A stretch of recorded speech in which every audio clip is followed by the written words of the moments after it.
Hare Rama, Hare Rama, Rama Rama, Hare Hare, Hare Krishna, Hare Krishna, Krishna Krishna, Hare Hare, Hare Rama, Hare Rama, Rama Rama, Hare Hare, Hare Krishna, Hare Krishna, Krishna Krishna, Hare Hare, Hare Rama, Hare Rama, Rama Rama, Hare Hare, Hare Krishna, Hare Krishna, Krishna Krishna, Hare Hare, Krishnaya Vasudevaya Hare Paramatmane Pranata Klesanasaya Govindaya Namo Namaha Kalahe Sundarakaram Sadaiga Priyadarshanam Jnana Nasagam Devam Sadguru Muralidharam Sri Haraye Namaha Sri Haraye Namaha Sri Haraye Namaha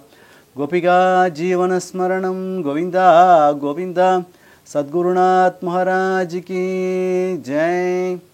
Sai TV அன்பர்களுக்கு நமஸ்காரம். கிருஷ்ண பரமாத்மா உத்தவனுக்கு பாகவத தர்மம் சொல்லக்கூடிய ஸ்ரீமத் பிரம்மாவுக்கு தான் பூர கல்பத்தில் உபதேசம் பண்ண ஸ்ரீமத் பாகவதன் சொல்லக்கூடிய அந்த பாகவத தர்மத்தை உத்தவனுக்கு உபதேசம் பண்ணினார்.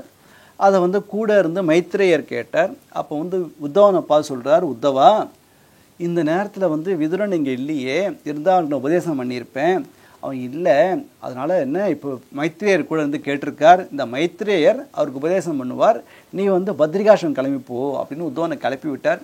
உடனே உத்தவனை அங்கேருந்து கிளம்பி யமுனைக்கு வந்தார். அந்த யமுனை கரையில் விதுரரை பார்த்தார். விதுரர்கிட்ட நடந்த விஷயத்தெல்லாம் சொல்லி, இந்த கிருஷ்ண கதைகள்லாம் முன்னாடி பார்த்தோம் இல்லையா, அத்தனையும் அந்த லீலைகள்லாம் எடுத்து சொல்லி, அப்புறம் கிருஷ்ண பரமாத்மா பிரபாஷத்தில் நடந்த விஷயங்கள்லாம் சொல்லி, அவர் எப்படி அந்தர்தானம் ஆனார்ங்கிற விஷயத்த சொல்லி, அதுக்கப்புறம் இங்கே கிருஷ்ண பரமாத்மா தன் சரீரத்தை விடவும் இல்லை, பஸ்மம் ஆய்க்கல, டக்குன்னு மறைஞ்சிட்டார் தான் இருக்குது.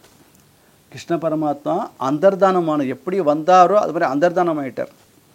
என்ன அந்தர்தானம் எங்கே போனான்னு கேட்டால், ஸ்ரீமத் பாகவதம்னு சொல்லக்கூடிய கிரந்தத்துக்குள்ளே பூந்துட்டார். அதனால் கிருஷ்ணனுங்கிறது எதுனா ஸ்ரீமத் பாகவதமே. யார் வீட்டிலலாம் இந்த புஸ்தகம் இருக்கோ கிருஷ்ண பரமாத்மா இருக்காருன்னு அர்த்தம். கூடவே இருக்கார். யாருக்கெல்லாம் கிருஷ்ணன் தனக்கு கிருஷ்ண பிரியம், யாருக்கு கிருஷ்ணனுக்கு யார் மேலே பிரியம் எடுத்தோ என்ன பண்ணுவான்னாக்க, இந்த பாகவதத்தை நைஸாக கையில் கொடுத்துருவான். எதுக்கு நாளைக்கு கேட்டாக்க, பாகவதம் கையில் வச்சுட்டு இருந்தான் அதனால் கிருபை பண்ணேன்னு சொல்லலாம் இல்லையா, அதனால் பாகவதத்தை கையில் கொடுத்துருவார். பகவான் நாமால வாக்கில் கொடுத்துருவார். அதனால் கிருஷ்ணன் அந்தர்தானமாகி பக்தர்களுக்கு கூடவே இருக்கணுங்க, தன் பக்தால் கூடவே இருக்கணுங்கிறதுக்காக ஸ்ரீமத் பாகவதத்தில் இருந்துகிட்டே இருக்கார். இந்த விஷயத்தெல்லாம் உத்தவர் விதுரனுக்கு சொன்னார். அப்புறம் அந்த விதுரருக்கும் உத்தவரும் ரெண்டு பேரும் கிருஷ்ணனோட அந்த கிருப்பையை நினச்சி ஸ்மரிச்சுண்டு அப்படியே அன்று இரவை போக்கினா, அது அந்த இரவு ஒரு க்ஷணமாக போயிடுத்தான். என்றைக்குமே இப்போ நம்ம இன்ட்ரெஸ்டிங்காக கிரிக்கெட் மேட்ச் பார்த்துட்டு இருக்கோன்னு சொன்னாக்க, ஒரு 6 மணி நேரம் மேட்ச் போயிட்டு இருக்கு, 8 மணி நேரம் போயிட்டு இருக்குன்னு சொன்னாக்க அப்படியே வச்சக்கணும் பார்த்துட்டே இருக்கோம் இல்லையா. அதுக்குள்ளே மேட்ச் அதுக்குள்ளே முடிச்சு கார்த்தால் உட்காந்து சாயந்தரம் ஆகிடுத்து ஒன்றுமே தெரியலையே அப்படின்னு சொல்கிறோம் இல்லையா, ஒரு க்ஷணம் மாதிரி போயிடுது இல்லையா. இது யாருக்கு உலக விஷயங்களில் பற்று இருக்கு அவளுக்கு. பக்தர்களுக்கு எப்படின்னாக்கா, இந்த பஜனை பண்ணுறப்ப அதுக்குள்ளே முடிஞ்சிருத்தா, பஜனை அதுக்குள்ளே முடிஞ்சிருச்சா, கதை அதுக்குள்ளே முடிஞ்சிருச்சா, நான் ஒரு க்ஷணம் மாதிரி போயிடும். அது பின்னாடி கோபிகா கீதத்தில் கோபிகளே சொல்கிறான், திருடியுகாயதேன்றார். ஒரு நிமிஷம் ஒரு வருஷமாக இருக்கான், ஒரு வருஷம் ஒரு நிமிஷமாக போயிட்டு தான் அவளுக்கு.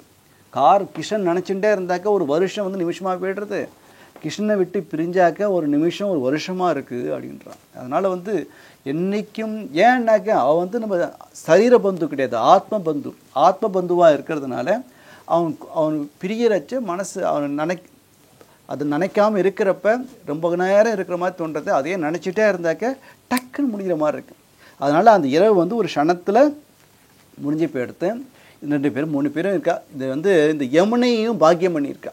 ஏன்னாக்க இந்த உத்தவன் சொன்னதை விதுரர் மட்டும் கேட்கல, யமுனை நதியும் கேட்டிருக்கா. ஏன்னா தன் துறையில் என்ன கொட்டம் போட்டிருக்கான் கிருஷ்ணன், என்ன விளையாட்டு இருக்கான், எத்தனை வாட்டி குளிச்சிருப்பான், எத்தனை நீந்திருப்பான். அதனால் அந்த யமுனைக்கு கூட தன் துறையில் விளையாண்ட கிருஷ்ணனை பற்றி கேட்டதுனால அவளுக்கும் சந்தோஷம். அவள் கூட அழுதாளாம். அப்படின்ட்டு ஒரு மகான்கள்லாம் வியாக்கியானம் சொல்லியிருக்கா. யமுனை அழுதா, கிருஷ்ணன் விதுரர் அழுதா, உத்தவன் அழுதா, அந்த 3 பேரும் அழுதது ஒரு திரிவேணி சிங்கமாக போயிடுத்து அப்படின்ட்டு மகான்கள்லாம் வியாக்கியானம் பண்ணியிருக்கா. அதுக்கப்புறம் உத்தவர் அவர்கிட்ட அடுத்த நாள் கார்த்தால 2 பேரும் பிரியா யமுனையில் ஸ்நானம் பண்ணிட்டு பண்ண வேண்டிய கர்மானுஷ்டாங்கள்லாம் பண்ணிவிட்டு அங்கேருந்து உத்தவர் நேராக பத்ரிகாசிரமம் போயிட்டார். விதுரர் அங்கேருந்து கிளம்பி எந்த இடத்துல நம்ம மைத்ரேய மகரிஷி இருக்காரோ அவர் ஹரித்வாரில் தபஸ் பண்ணிட்டு இருக்கார், அவரை பார்க்க கிளம்பிட்டார். அப்படி சொல்லி முடிச்சதும் ஸ்ரீ சுகரை பார்த்து பரிட்சித்து கேட்குறான், சுவாமி நீங்கள் சொல்கிற கதைகள்லாம் ரொம்ப அற்புதமாக இருக்குது, அப்படியே அமிர்தமாக இருக்குது, கேட்க கேட்க கேட்க மனசில் கல்மிஷங்கள்லாம் போகிறது, ரொம்ப அற்புதமாக சொல்லிகிட்டு இருக்கேன். இந்த இடத்துல எனக்கு ஒரு சம்சயம் என்ன அப்படின்னா, என்டையர் யாதவ குலமே நாசமாச்சுன்னு சொன்னேன். யாதவனில் ஒருத்தர் தானே இந்த உத்தவன், அவருக்கு மட்டும் ஏன் நாசம் ஏற்படலை, அவருக்கு மட்டும் எப்படி கிருஷ்ணனோட கிருபா கிடச்சிது, அவருக்கு மட்டும் கிருஷ்ண பாதுகை எப்படி கிடச்சிது அப்படின்னு ஸ்ரீசுகரை பார்த்து கேட்டதும் அதுக்கு ஸ்ரீசுகர் சொல்கிறார், உத்தவன் வேறு கிடையாது, கிருஷ்ணன் வேறு கிடையாதுப்பா. கிருஷ்ணனே தன் வாக்கால் சொல்லியிருக்கார், உத்தவன் பரம ஞானி, அவனுக்கு எல்லாமே தெரியும் அப்படின்னு சொல்லியிருக்கார். அதனால் அவரே சொல்லியிருக்க, நான் அந்தர்தானம் ஆனால் கூட நீ கொஞ்ச நாள் இந்த பூமியில் இருந்து இந்த க்ஷேத்திரத்தை பவித்திரமாக்கணும் அப்படின்னு சொல்லியிருக்கார். அதனால் எப்போதுமே அவர் சும்மா இல்லை. உத்தவன் பத்ரிகாசிரமம் கூட கிருஷ்ணனையே ஆராதனை பண்ணிட்டு இருந்தார், கிருஷ்ணனையே பூஜை பண்ணிட்டு இருந்தார், அவர் பாதுகா வேற கிடச்சிருக்கு, பாதுகா பூஜை பண்ணிகிட்டே இருக்கார். அப்படி இருந்திருக்கார் அவர். அதனால் அவன் பண்ணக்கூடிய நான் கிருஷ்ணன் சொல்கிறான், நான் பண்ணியிருந்த உபதேசத்தை பிரச்சாரம் பண்ணுறதுக்கு நீ தான் தகுதியான ஆள், அதனால் நீ இருக்கணும் அப்படின்னு கேளுண்டார். அதனால் அவர் இருக்கார் அப்படின்னு சொல்லிட்டு இந்த அத்தியாயத்தில் முடிகிறப்ப ஸ்ரீசுகர் சொல்கிறார், விதுரர் கங்கா தீரத்துக்கு எந்த ஹரித்வாரில் கங்கா கரையில் எங்கே மைத்ரேயர் தபஸ் பண்ணிட்டு இருக்காரோ அந்த இடத்துக்கு விதுரர் வரார் அப்படின்ட்டு இந்த 4வது அத்தியாயம் பூர்த்தியாகுது. 5வது அத்தியாயம் ஆரம்பிக்கிறது. இந்த விதுரர் உத்தவன் சொல்லியிருக்கா இல்லையா, மைத்ரேயர் எனக்கு பாவதர்மத்தை சொல்லுவார் அப்படின்ட்டு. உடனே அவர் எங்கே இருக்காருன்னு தேடி கண்டுபிடிக்கிறதுக்கோசரம் தெரிஞ்சுட்டார், ஹரித்வாரில் தான் இருக்கான்னு தெரிஞ்சுட்டார். நேராக ஹரித்வாருக்கு வந்தார். ஹரித்வாரில் பார்த்தீங்கன்னா கங்கை அப்படி இருப்பாள், ஒரு 16 வயசு குழந்த மாதிரி இருப்பாள், ரொம்ப அற்புதமாக இருக்கும். ஹரித்வாரில் கங்கையில் அப்படி ஸ்நானம் பண்ணலாம், ரொம்ப அற்புதமான ஒரு க்ஷேத்திரம். பக்கத்தில் ரிஷிகேஷ் இருக்குது, நிறையா மகான்கள்லாம் இன்றைக்கி ரிஷிகள்லாம் தபஸ் பண்ணிகிட்டே இருக்கா. இன்றைக்கும் கங்கா தீரத்துலேயும் ஹரித்வார்லேயும் நிறைய சாதுக்கள் பார்க்கலாம். பக்கத்துலேயே இது சக்தி பீடமும் இருக்குது, மானசா தேவின்னு சொல்லுவாள், அழகாக மலை மேலே இருக்காவோ, ரொம்ப அற்புதமான கோவில் அதெல்லாம். அதனால் ரொம்ப அற்புதமான ஒரு க்ஷேத்திரம். கங்கா ஹாரதி இதெல்லாம் அவசியம் பார்க்கணும். கங்கா ஹரித்வார் போய்ட்டு இதெல்லாம் ரொம்ப அவசியம் தரிசனம் பண்ணணும். ரொம்ப அற்புதமான ஒரு க்ஷேத்திரம். நம்ம பாரத தேசத்தில் தான் நிறைய புண்ணிய நதிகள் எல்லாம் ஓடுறது பாரத தேசத்தில் மட்டும்தான், வேறு எங்கேயுமே கிடையாது. நதியை கூட அது பகவான் அதில் போய் ஸ்நானம் பண்ணினா கூட உனக்கு புண்ணியம் கிடைக்கும். புஷ்கர்னு ஒரு இடம் ராஜஸ்தானில், அந்த புஷ்கரில் போய் புஷ்கரே அந்த தீர்த்தமே சுவாமி. திருவண்ணாமலை எடுத்துட்டாக்க மலையே சுவாமி, அந்த மலையை பிரதட்சணம் பண்ணுறா. ஏன் மலையை கிரிவலம் ஏன் வரா, கிரினா மலை, அது ஏன் வளம் வரா, கிரிவலம் ஏன் வரா? அருணாச்சலம் வேறு இல்லை, அந்த மலை வேறு கிடையாது, பகவான் தான் அருணாச்சலமே. ஏன்னா ரமண மகரிஷி ஒரு சமயம் அருணாச்சல மலையை பார்த்துட்டு இருந்தாராம். ஒரு பக்தர் கேட்டாராம், என்ன பகவான் மலையை ரசிக்கிறீளோ அப்படின்னாராம். அதுக்கு அவர் சொன்னார், இல்லை ஓய், இது சாக்ஷாத் அருணாச்சலம், நான் என்னையே ரசிச்சுட்டு இருக்கேன். அவர் தன்னை தவிர அந்நியதான் ஒன்று கிடையாது அவருக்கு, எல்லாத்துலேயும் ஒரே பார்வை தான் அவருக்கு, சமத்திற்கு ஸ்வத்திற்கு அப்படின்ட்டு எல்லாரையும் சமமாக பார்க்கக்கூடியவர், தன்னை தவிர அந்நியதான் ஒன்று இருக்குங்கிற ஒரு எண்ணமே இல்லாதவர், ஸ்வத்திற்கு உள்ளேயும் ஆத்மாலேயே ரமிச்சின்னு இருப்பார். அதனாலே ரமணர்னு பேர். உள்ளேயே அந்த ஆனந்தத்திலேயே ரமிச்சின்னு இருப்பார், ஜீவன் முக்தர், அப்படியே சகஜமாக இருப்பார், நம்மளோட பேசின்னு இருப்பார். ஆனால் அவருடைய விவகாரம் பண்ணினா கூட உள்ளே அந்த ஆத்ம ஞானத்திலேயே தலைச்சின்னு இருப்பார். அவரே சொல்கிறார், எப்படி ஒரு இரும்பை காந்தம் கவர்ந்து இழுக்குமோ அருணாச்சலம் என்னை கவர்ந்து இழுன்னு சொல்கிறார். எப்படி ஒரு கொடி ஒரு கொம்பை நோக்கி கொம்புக்கு ஆசை கொம்பில் போய் தானாக படர்ந்து இருக்குமோ அது மாதிரி நீ கொம்பாக இருந்து நான் உன்ன படர்ந்தே இருக்கணும், அதுக்கு இந்த கிருபை பண்ணுன்னு அக்ஷரமானியில் சொல்கிறார். ரொம்ப அற்புதமான பாடல்கள் அதெல்லாம். அதனால் மகான்கள் எல்லாருமே அந்த பகவத் விஷயத்தில் விரகத்தோடு இருப்பாள். மைத்ரேயர் பெரிய ரிஷி, கிருஷ்ண பரமாத்மா அந்தர்தானமாகறப்ப இருந்தவர். கிருஷ்ண பரமாத்மா பாகவத தர்மத்தை உபதேசம் பண்ணுறப்ப கேட்டவர். எப்போதுமே கிருஷ்ணனையே தியானம் பண்ணி கொண்டிருக்கக்கூடிய விதுரர் ஹரித்வாருக்கு ஹரித்வாரில் நம்ம மைத்ரேய மகரிஷியை பார்த்து நமஸ்காரம் பண்ணுறார், கேட்குற நமஸ்காரம் பண்ணி, பெரிய மகாத்மா இல்லையா, அந்த ரிஷிக்கு நமஸ்காரம் பண்ணி விதுரர் கேட்கிறார். இந்த ஏன் சாதுக்கள்லாம் நீங்களாம் இருக்கேன்னு கேட்டாக்க, இந்த லோகத்தை சுகப்படுத்துறதுக்காகவே பகவானால் அனுப்பி வைக்கப்பட்ட மகாத்மா அவதார புருஷர்கள் நீங்கள்லாம்.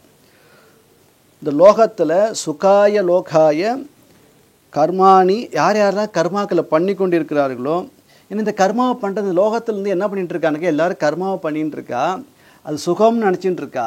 ஆனால் சுகமே கிடையாது. சுகாய கர்மாணி கரோதி லோகாக, ஸோ எல்லாம் என்ன பண்ணிட்டு ஏதோ சுகம்னு நினச்சி காரியங்களை பண்ணிட்டு இருக்கா. ஆனால் அதனால் துக்கம்தான் சம்பவிக்கிறத தவிர அந்த சுகம் தற்காலிகமாக தான் இருக்கே தவிர அது நிரந்தரமாக இருக்கிறது இல்லை. ஏன்னா இப்போ சுகர் சாப்பிட்றப்ப ஸ்வீட் சாப்பிட்றப்ப சுகமாக இருக்குது. ஆனால் ஒரு டயபெட்டிக் பேஷண்ட்டுக்கு அதுவே துக்கத்தை கொடுத்துருது இல்லையா. அந்த எந்த ஒரு ஸ்வீட்டை அவன் சாப்பிட்றானோ எது சுகத்தை கொடுக்குறதையோ துக்கத்தை கொடுத்துருது இல்லையா. அதனால் இந்த ஜனங்கள் என்ன பண்ணுறானாக்க, எப்போ பார்த்தாலும் சுகத்தை நோக்கியே ஏதோ சுகம் நினச்சிட்டு அதை நோக்கி ஓடிகிட்டே இருக்கா. ஆனால் அது அவளுக்கு என்ன பண்ணுறதுன்னு கேட்டாக்க துக்கத்தையே கொடுத்துட்டுருக்கு. அதனால் மறுபடியும் என்ன பண்ணுறானாக்க துக்கத்தையே அடைஞ்சின்ட்டுருக்கா. எதை பண்ணினா சுகம் ஆனந்தம் கிடைக்குமோ அதை பண்ண மாட்டேன்றா. அதனால் நீங்கள் என்ன பண்ணுறேன், நீங்கள் பகவானாக இருக்கிறதுனால ஹே மகரிஷி, நீங்கள் எனக்கு இந்த சுகத்திலேருந்து விடுபடக்கூடிய தன்மையை உபதேசம் பண்ணணும். இந்த துக்க கலப்பே இல்லாத சுகம், அது என்னென்னா ஆனந்தம். அந்த ஆனந்த ஞானத்தை எனக்கு உபதேசம் பண்ணணும். அதனால் யாரெல்லாம் பூன ஜென்மாக்களில் கிருஷ்ணன்ட்ட பக்தி பண்ணாமல், கிருஷ்ணனை பார்த்து தெய்வாத்து கிருஷ்ணாத்து விமுகஸ்ய அதர்மசீலஸ்ய சுதுக்கிதஸ்ய, இது மாதிரி ஏன் துக்கத்தில் இருக்கான்னு கேட்டாக்க, பூர்வ ஜென்மத்தில் அவெல்லாம் கிருஷ்ணனை நிந்தனை பண்ணினா, கிருஷ்ணனை நாமா சொல்லலை, கிருஷ்ணனுக்கு நமஸ்காரம் பண்ணலை, பகவானுக்கு நமஸ்காரம் பண்ணலை. அதனாலேயே கிருஷ்ணாதி முகசியன்னு போட்டிருக்காரு பதம் இங்கே. அதாவது கிருஷ்ணனிடம் பாராமுகமாக இருந்ததுனாலேயே, அசத்தாவே இருந்ததுனால அவெல்லாம் பக்தி இல்லாதனால இந்த ஜென்மாவில் கஷ்டப்பட்டுருக்கா. ஆனால் அவர்களுக்கு கூட அனுகிரகம் பண்ணுறதுக்காக கிருஷ்ண பரமாத்மா என்ன பண்ணுறான் அப்படின்னு கேட்டாக்க, ஜனார்தனஸ்ய பவ்யானி பூதானி சாந்தி நூனம், என்ன பண்ணுறான்னா பகவான் அது மாதிரி பூர்வ ஜென்மனில் பாப்பியாக இருந்தவடி இப்போ இந்த சுகத்தை ஏதோ சுகம்னு பண்ணிட்டு உட்காந்துருக்கான். ஆனால் அவனையும் கரையேற்றணும்னு கிருஷ்ண பரமாத்மா தன்கிட்ட பாரமுகமாக இருந்த போதிலும் கூட தன் பக்தர்களை என்ன பண்ணுறான்னா இந்த லோகத்தை சஞ்சாரம் பண்ண வைக்கிறான். சரந்தி நூனம், சரந்தினா சஞ்சாரம் பண்ணுறது, அது பண்ணுறான். யார் இவனா, ஜனார்தனஸ்ய பவ்யானி பூதானி, பூதானின்னா இந்த பக்தர்கள் கிருஷ்ணன்கிட்டயே பக்தியாக இருக்கக்கூடிய இந்த பக்தர்கள் என்ன பண்ணுறானாக்க இந்த லோகம் பூரா சஞ்சாரம் பண்ணி இந்த அசத்துகளாக இருக்கக்கூடிய இந்த இவெல்லாம் இருக்கா இல்லையா, அந்த அசத்துகளை கரையேற்றுறதுக்காகவே கிருஷ்ண பரமாத்மாவால் அனுப்பி வைக்கப்பட்ட கிருஷ்ண பக்தர்கள் நீங்கள்லாம் அப்படின்னு விதுரர் சொல்கிறார். அதனால் ஹே சாதுவரியா, நீங்கள் சாதுவரியானாக்க எல்லா சாதுக்களிலும் சிறந்தவரேன்னு அர்த்தம். அதனால் நீங்கள் எப்போதும் என்ன பண்ணிகிட்டு இருக்கீங்கன்னு கேட்டாக்க, பகவான்கிட்டையே பக்தி பண்ணி உங்களுக்கு என்ன ஆயிடுச்சுனாக்கா, பக்தி பூதே ஹிருதி, எப்போது ஹிருதயத்தில் அவனையே தியானம் பண்ணி என்ன பண்ணிருக்கேனாக்க ஞானத்தை மனுஷர்களாக கொடுத்துட்டுருக்கேன். அப்படிப்பட்ட ஞானத்தை, ஏன்னா உங்கள் ஹிருதயத்தில் எப்போதும் கிருஷ்ண பரமாத்மா இருந்துகிட்டே இருக்கான். அதனால் உங்கள் வாக்கில் வரக்கூடியது என்ன உள்ளே இருக்கோ அதுதான் வெளியில் வரும்னு சொல்லுவாள். அதனால் எப்போதும் கிருஷ்ணனையே தியானம் பண்ணிட்டு இருக்கிறதுனால நீங்கள் எது எங்களுக்கெல்லாம் க்ஷேமத்தை கொடுக்குமோ, சாந்தியை கொடுக்குமோ அந்த மார்க்கத்தை நீங்கள் உபதேசம் பண்ணுங்கோ. அப்படின்னு விதுரர் சொல்கிறார் மைத்ரேயரை பார்த்து. அப்புறம் சொல்கிறார், அவன் வந்து இந்த ஃபஸ்ட்டு சொன்னார், நீங்கள்லாம் வந்து இந்த லோகத்தை சுத்தி பண்ணுறதுக்காகவே சஞ்சாரம் பண்ணிட்டுருக்கேன். மக்கள் என்ன பண்ணிட்டு இருக்கான்னாக்கா சுகம்னு நினச்சிட்டு அது பின்னாடியே ஓடின்னு இருக்கா, அதனால் அவள் சுகத்தை ஒன்றும் அடையலை. ஆனால் நீங்கள்லாம் வந்து என்ன பண்ணிட்டு இருக்கேன்னு கேட்டாக்கா பகவானையே எப்படி ஹிருதயாகாசத்தில் அவனையே தியானம் பண்ணி கிருஷ்ணன் பக்தனாகவே இருக்கேன். எதுக்காக அவங்களை இது மாதிரி சஞ்சாரம் பண்ண வச்சுருக்கான் கிருஷ்ணன் அப்படின்னு கேட்டாக்க, இது மாதிரி யார் பாராமுகமாக இருக்காளோ யார் பக்தி பண்ணலையோ அவர்களுக்கும் கரை சேர்க்கணுங்கிறதுக்காக நீங்களாம் சஞ்சாரம் பண்ணிட்டு இருக்கேன். எப்போதும் அவனையே ஹிருதயத்தில் வச்சுட்டு இருக்கேன். அதனால் ஹே மகாத்மா சுவாமின்னே நீங்கள் வந்து எனக்கு வந்து எந்த ஒரு மார்க்கத்தில் கடைப்பிடிச்சா ஈஸியாக பகவானை அடைய முடியுமோ அந்த மார்க்கத்தை எனக்கு உபதேசம் பண்ணுங்கோ. அதுக்கப்புறம் கேட்குறார், அந்த ஈசன் வந்து இந்த சுதந்திரனவன், அவனுக்கு வந்து ஒன்றும் இதுக்கு யாரும் கட்டுப்படுத்த முடியாது. சுதந்திரமாக இருக்கக்கூடிய அந்த பகவான் என்ன பண்ணாக்க, கிருதாவதாராக யானி கர்மானி, என்னென்ன அவதாரம்லாம் பண்ணினார், எவ்விதம் பண்ணுறான். அவருக்கு வந்து இதெல்லாம் பிரவருத்தி பண்ணணும்னு அவசியமே கிடையாது, இந்த லோகத்தை இது பண்ணணும்னு அவசியம் கிடையாது. எதுக்காக இந்த லோகத்தை சிருஷ்டி பண்ணுறார், எப்படி வந்து இந்த லோகத்தை வந்து நிலைநிறுத்துறார், அப்புறம் வந்து யோகமாயை போட்டுன்ட்டு அப்படியே வேடிக்கையை பார்த்துட்டு இருக்கான்னு வேறு சொல்கிறேன். எப்படி இந்த வியாபாரம்லாம் பண்ணிட்டு ஜெகத் வியாபாரம்லாம் பண்ணிட்டு இருக்கார், எதுக்காக அவர் சயனித்து கொண்டுட்டு இருக்கிறார். ஏன்னாக்கா தான் ஒருவனாகவே இருந்துட்டு எல்லாருக்குமே என்ன பண்ணிட்டு இருக்கார் அப்படின்னாக்கா, இந்த பிரபஞ்சத்தில் வந்து எல்லாருக்குள்ளேயும் பூந்து பிரவேசிச்சுட்டு எல்லாரையும் அவரோட காரியத்தை பண்ண வைக்கிறார். தான் ஒருத்தராகவே இருந்துட்டு என்ன பண்ணுறாருனாக்கா சர்வ பூதங்களோட ஹிருதயத்திலையும் உள்ளே இருந்துட்டு தானே இருந்துட்டு எல்லாத்தையும் பிரவர்த்தி பண்ண வைக்கிறார். தானே ஒரு மாயையை போட்டு எல்லாரும் அந்த மாயையில் மாட்ட வைக்கிறார். சில பேர்களை வந்து தன்கிட்ட இழுத்துக்கிறார். அதெல்லாம் எப்படி பண்ணுறார், நிறைய அவதாரம்லாம் எடுத்துட்டு அவதார போதேகி கிரீடன்னு துஜகோசுராணம் அப்படின்றார். இந்த பிராமணர்கள், கோக்கள், தேவர்கள் இவர்களுடைய க்ஷேமத்திற்காக என்னென்ன கர்மாலாம் செய்ய சொன்னாரோ செஞ்சாரோ, அதனால் என்ன எடுத்துன்னு கேட்டாக்க பல அவதாரங்கள்லாம் எடுத்து மத்ஸ்யம், கூர்மம், வராகம், நரசிம்மன்னு சொல்லக்கூடிய ராமகிருஷ்ண அவதாரங்கள்லாம் எடுத்து நிறைய அவதாரங்கள் எடுத்து விளையாட்டாகவே என்ன பண்ணிகிட்டு இருக்காருனாக்க, இந்த பிராமணர்களுக்கு க்ஷேமத்திற்காகவும், பிராமணர்கள்னு சொன்னாக்க யார் பிரம்மத்தை உணர்ந்திருக்காலோ அவர்கள் பிராமணர்கள்னு பேர். அந்த பிராமணர்கள், பசுக்கள், தேவர்கள் யாரெல்லாம் பகவானே கதின்னு இருக்காலும் அவள் க்ஷேமத்துக்காக கர்மாவே இல்லாத பகவான் சில கர்மாக்களை பண்ணி, க்ஷேமாய கர்மானி, சில கர்மாக்களை பண்ணி அப்படி புண்ணிய கீர்த்தி சுஸ்லோக மௌலேகேன்றார். அந்த புண்ணிய கீர்த்தி உடைய பகவான் அவன் என்ன பண்ணுறான்னாக்க, அந்த சரித்திரங்கள் சுன்வதாம் சரிதாம் ருதானி சுன்வதாம் அபி அப்படின்றார். அந்த சரித்திரங்களை கேட்கறது மூலமாகவே எதுக்காக அவதானம் பண்ணுறாருனாக்க எல்லாரையும் காப்பாற்றுறதுக்காக தான். கோக்களை காப்பாற்றணும், பிராமணர்களை காப்பாற்றணும், தேவர்களை காப்பாற்றணும், அசுராலை வந்து வதம் பண்ணணும். அப்படிப்பட்ட புண்ணிய கீர்த்தியுடைய பகவான் அவருடைய சரித்திரங்கள் யார் எத்தனை வாட்டி கேட்டாலும், அப்படி வந்து என்னென்ன அவதாரம் எடுத்து அவருடைய சரித்திரத்தை நிலநாட்டியிருக்காரோ அந்த அவதாரங்களை கேட்க கேட்க கேட்க போதுன்னே தோண மாட்டேங்குது. சுன்வதம் அப்படி ந திருப்தியதி, அது போருன்னே தோண மாட்டேங்குது, திருப்தியே ஏற்படுறது இல்லையா. எத்தனை வாட்டி கேட்டாலும் ஒரு படம் பிடிச்சி போச்சுன்னு சொன்னாக்க அந்த படத்தை வந்து மறுபடியும் வந்து பார்ப்பான் இல்லையா. இந்த படம் ஏன்டா பிடிச்சிருக்குன்னு கேட்டால் நல்லா இருக்குது, அதே சீன்ஸ் தான், அதே பாட்டு தான், அதே ஃபைட்டு தான், அதே தான் நடக்க போகிறது. இருந்தாலும் என்ன பண்ணிகிட்டு இருக்கான், திருப்பி அது திருப்தியாக வரணும் அவனுக்கு, திருப்பி பார்க்குறான். சில மேட்சஸ் வந்து என்ன பண்ணுறான், ரெக்கார்ட் பண்ணிவிட்டு திருப்பி வந்து போட்டு பார்த்து ஹைலைட்ஸ் போட்டு பார்த்துட்டே இருக்கா. காரணம் என்னென்னு கேட்டாக்கா, நன்னா வந்து தான் மேட்ச் பார்க்குறது நல்லா இருந்ததுன்னா இது வந்து வேர்ல்ட் லைஃப்பில் இருக்குது. அது மாதிரி பகவான் பக்தர்களுக்கு, கிருஷ்ண பக்தர்களுக்கு கிருஷ்ண கதையோ பகவத் கதையோ ராமாயணமோ பாகவதமோ கேட்க கேட்க கேட்க போருன்னு திருப்தியே வராது. ஏன்னா அது அமிர்தம் போன்ற அவனோட கீர்த்தியை சொல்லக்கூடிய அது அமிர்தம் மாதிரி இருக்குது. அதுக்கு விஷந்தான் யாரும் அமிர்தம் யாரையும் வேணான்னு சொல்லுவாளா, ரொம்ப ஸ்வீட்டாக இருக்குது, ரொம்ப அற்புதமாக இருக்கே, கேட்கறதுனாலேயே ஜென்மம் வந்து கிருதார்த்தம் ஆகிடுறது, பாபங்கள் போகிறது. அப்போ கரும்பு தின்னா கூலியா இல்லையா, அதனால் வந்து கேட்டுகிட்டே இருக்குன்னு தோன்றது. அதனால் நீங்கள் சொல்லுங்கோ, அந்த அவதாரத்தெல்லாம் சொல்லுங்கோ, கேட்கணும் ஆசையாக இருக்குது. நீங்கள் எத்தனை வாட்டி அதெல்லாம் கேட்டால் கூட அழுக்கிறதே கிடையாது, திருப்தியே ஏற்படுறது கிடையாது. திருப்தி இந்த சென்ஸ் அது அலுப்பே ஏற்படுறது கிடையாது. திருப்பி சொல்லுங்கோ அப்படின்ட்டு விதுரர் கேட்குறார். அப்புறம் வந்து இந்த லோகத்தில் வந்து அவர் வந்து லோக பாலர்களை காப்பாற்றுறதுக்கு யார் யாரெல்லாம் எதுக்கு நியமிச்சிருக்கார், எதுக்காக வந்து இந்த சமஸ்த பிராணிகள்லாம் ஏன் உண்டாக்கியிருக்கார், எல்லாத்துக்கும் அதிகாரிகளை நியமிச்சிருக்கார், அதெல்லாம் எப்படி பண்ணுறார். அப்புறம் லோகத்தை சிருஷ்டி பண்ணியிருக்கார் இல்லையா. இந்த லோகத்தை சிருஷ்டி பண்ணி என்ன பண்ணியிருக்காருனாக்க யார் யாருக்கு என்னென்ன உண்டோ அதெல்லாம் வந்து ஒரு பேதத்தை உண்டாக்கியிருக்கார். யார் யார் என்னென்ன பண்ணுறாலோ பண்ணட்டும்.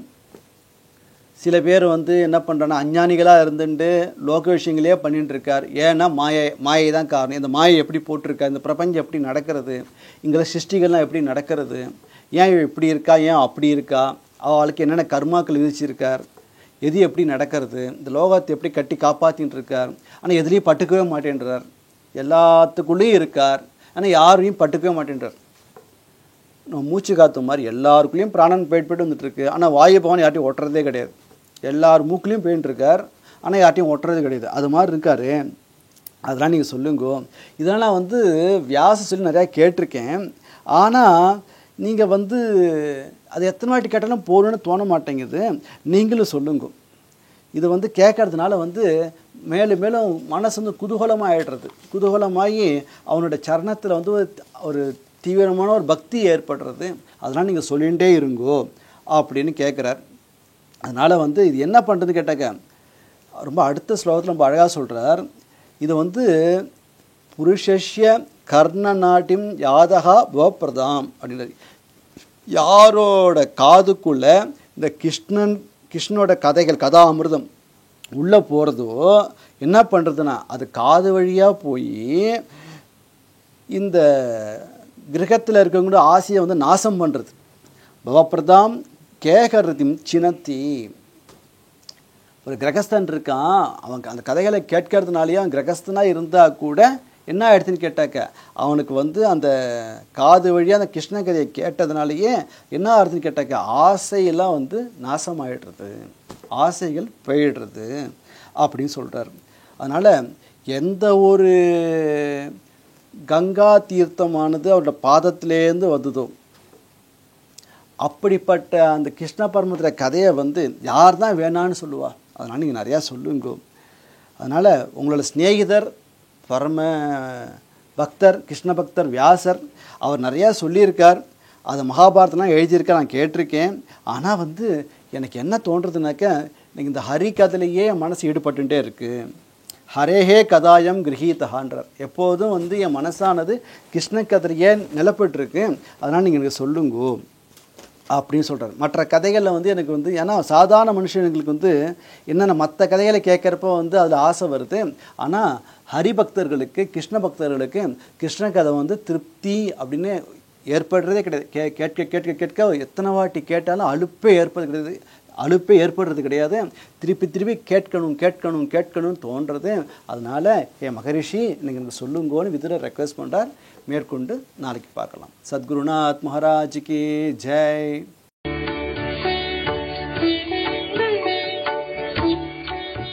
தமிழில் முதல் பக்தி சேனல் சாய் டிவி.